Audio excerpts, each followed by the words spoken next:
A poor man was married to a beautiful woman. The man and his wife never quarreled. The husband loved his wife. The wife loved her husband. They were very happy. But this happy couple had a rich, handsome neighbor. He saw the poor man's beautiful wife, and he fell in love with her. I want to marry her myself, he thought. Every day, when the woman's husband was working in the fields, the rich man went to the poor man's house. "You're a beautiful woman," he said to the poor man's wife, "but your clothes are old. Why doesn't your husband buy new, pretty clothes for you? I'm sure he doesn't love you. If he loved you, he would buy wonderful clothes for you. Divorce him and marry me. I will buy you beautiful new clothes, the best in the land. Then you will be the most beautiful woman in Ethiopia." At first, the woman didn't listen to the rich man, but he came to her house every day, and every day he said the same things. At last, she began to think, "Perhaps my neighbor is right. Why doesn't my husband buy beautiful new clothes for me? Perhaps he doesn't love me." That night, she said to her husband, "Look at me, husband. My clothes are old and ugly. I want new ones. Buy me some new clothes." Her husband smiled at her. "You don't need new clothes," he said. "You are the most beautiful woman in the world to me." She was angry. "Don't you love me?" she said. "If you love me, buy me a new dress." Her husband loved his wife, and he wanted to please her. "I have only a little money," he thought, "and I need a new plow. But I want my dear wife to be happy." So the next day, he went to the market, and he bought a new dress for his wife. He took it home to her, and she put it on. "Thank you, my dear husband," she cried. "Now I know that you love me." When the rich man came to see her again, she was wearing her new dress. "You see," she said to him, "my husband loves me very much. He bought me this beautiful new dress." The rich man shook his head.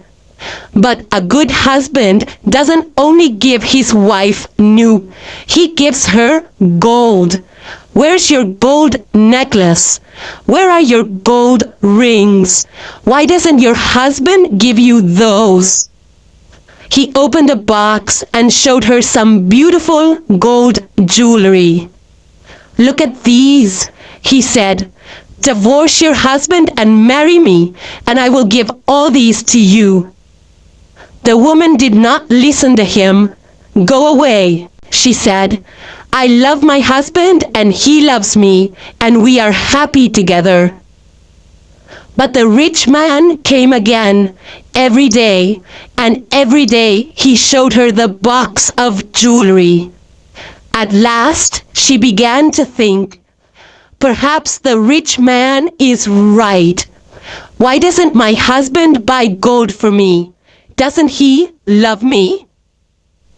That day, she didn't make a fire. She didn't cook a meal. Her husband came home late after a long day in the fields. He was tired and hungry. "There's no dinner for you tonight," his wife said. "You don't love me." "What?" her husband cried. "But my darling, I love you more than anything. You are the most wonderful person in the world." "Then why don't you buy me some gold jewelry?" she said. When a man loves his wife, he gives her a gold necklace and rings for her fingers. Her husband looked worried. I spent money on her new clothes, he thought. How can I find more for gold? I'll go and see my brother. Perhaps he will lend me the money. I must buy gold for my dear wife. I want her to be happy. The next day he went to visit his brother. Lend me some money, brother, he said, and I will work for you in your field. All right, his brother said, but you must work hard. There are many stones in my field, and you must move them all away. Her husband agreed and took the money. He went to the market and bought some gold jewelry. Then he took it home to his wife. His wife was very happy. She put the necklace round her neck and put the rings on her fingers. Look at me, she said. Am I not beautiful? You're very beautiful, her husband said. If you are happy, I am happy. She put her arms round his neck. Thank you, my dear husband, she said. Now I know that you love me. The next day, her husband went out very early, before the sun rose in the sky. He ran to his brother's field. It was covered with stones. I must work very hard now, he thought. I must start early and stop late. I must pay my debt to my brother. His wife was working happily at home. I'll make a wonderful dinner for my husband tonight, she thought. He gives me wonderful presents. He works hard for me. I know that he loves me. Hello? A voice called out. Are you there? The woman went outside. Her rich neighbor was there. Ah, it's you, the woman said. Listen, neighbor, you were wrong about my husband. Yesterday, he bought me this beautiful jewelry. He loves me very much, and I love him. I will not divorce him. I will not marry you. The rich man was worried. Her husband loves her too much, he thought. If I want her, I must be clever. At last he said, your husband gave you clothes and jewelry, but I can give you more than that. What? What do you mean? The woman cried. Can your husband make miracles? The rich man asked. Miracles? No, of course he can't make miracles, the woman answered. Only God can make miracles. Men cannot make them. But I can, the man said, because I love you. Love can make miracles. If your husband loves you, he can make miracles for you. If you love me, I will make miracles for you. Make a miracle for me now, the woman said. I can't, the rich man answered. You must promise to love me first. You must leave your husband and come to me. Then I will make wonderful, wonderful miracles for you. The woman said nothing, and the rich man went away. That night, the poor man came home late. He was very tired and hungry. His wife brought water for him, and he washed himself. She brought delicious food for him, and he ate it. My poor husband, she thought. He works so hard for me, and he is so tired and hungry. The rich man is foolish. How can my husband make miracles? It's impossible.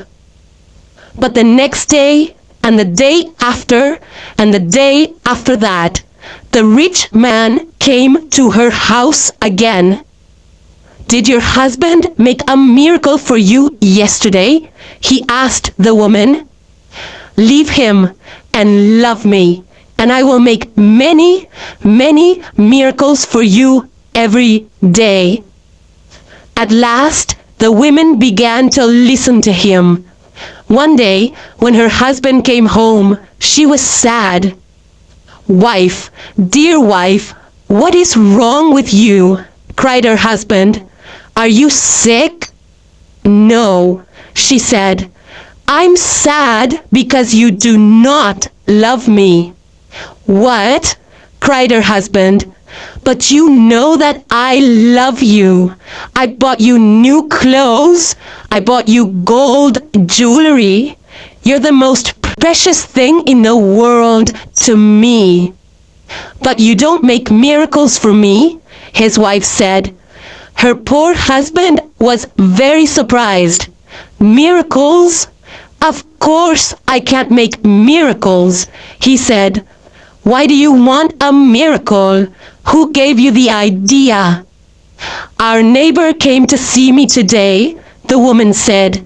"Love makes miracles," he said. "If a man loves a woman, he will make miracles for her." Her husband was very worried. "That wicked man wants to take my wife," he thought. "All this trouble comes from him. When he first came here, she wanted new clothes. Then she wanted gold jewelry. And now she wants a miracle. What can I do? If I don't make a miracle, perhaps my wife will leave me and marry him." The next day, he went slowly to work in his brother's field. "I must pray," he thought. "Only God can help me now." He looked up to heaven. "Oh Lord God," he prayed, "please help me to make a miracle. I love my wife and I want to keep her. Don't let this rich man take her from me." He worked all morning. He was moving stones from his brother's field. In the middle of the day, he sat down under a tree to rest. A man was sitting there already. "Who are you?" the poor man asked. "I am a wizard," answered the man, "and I have a gift for you. Look, here are 2 sticks. They make miracles." "Miracles?" the poor man said. He was happy now. "What kind of miracles?" "If you touch a person with the first stick," the wizard said, "he will become a donkey." The poor man thought of the rich man and he smiled. "A donkey?" he said. "That's very good. And if I touch him with the second stick, what will happen?" "He will become a man again," said the wizard. The poor man took the sticks and jumped up. "Oh, thank you, my friend," he said. "I prayed to God and he sent you to me. Now I can keep my wife and punish my enemy." He ran home. "Wife," he called out, "come here. I'm going to make a miracle." His wife came out of the house. "A miracle?" she said. "What miracle?" "Look," said her husband. He touched her with the first stick. At once she became a donkey. She lifted her head and tried to speak, but she could not. Hee ha, was all she could say. Her husband touched her with the other stick. At once she became a woman again. "Husband, that's wonderful," she said. "It's a real miracle. How did you do it?" "I prayed to God," her husband said, "and he helped me. And now, wife, I am going to punish my enemy." "Your "Enemy?" said his wife. "Who is that?" "You know my enemy," her husband said. He was looking at her. He wasn't smiling now. "It's the rich man, our neighbor. He comes to our house when I'm working in the fields. He gives you bad ideas. Ask your husband for new clothes, he says. Ask him for gold jewelry. Ask him for a miracle. Am I right? Did our rich neighbor give you all these ideas?" His wife said nothing. "And did you listen to him?" her husband went on. His wife did not look at him. She was ashamed. "I'm sorry," she said. "It's true. He said all those things. He wanted me to divorce you and marry him. And I listened to him." "And do you want to divorce me and marry him?" her husband asked. She looked at him. Her eyes were full of tears. "No, dear husband, I want to stay with you forever, and I will never listen to him again." "Then take this stick," her husband said, "and touch the rich man with it." He gave his wife the first stick, but he hid the second one in the roof. The next day he went to work. Soon the rich man arrived at the woman's house. "Well," he asked her, "and can your husband make miracles yet?" "Yes," she said, and she touched him with the first stick. At once the rich man changed into a donkey. "Now," said the woman, "you can go to work and help my dear husband." She took the donkey out to the fields. Her husband was working there. He was moving stones from his brother's field. "Ah," he said, "a donkey. Now I can finish the job quickly." From that day, the poor man gave the donkey many heavy loads to carry. The donkey carried stones away from the fields. It took sacks of teff to the market, and it brought flour and coffee home again. For many years, the donkey worked for the poor man. The poor man was not so poor now. The donkey was helping him. He was becoming richer. One day, the poor man looked at the donkey. It was tired and old. It stood still. Its head was bent down. The poor man was sorry for it. He went into his house and brought out the second stick. Then he touched the donkey with it. At once, the rich man stood there. But he was not a handsome young man now. He was old. His back was bent. He was very, very tired. "You tried to take my wife away from me," the poor man said. "That was wrong. Go home now. Don't look at other men's wives again." The rich man went away, and he never came back again. But the poor man and his wife lived happily together for many more years.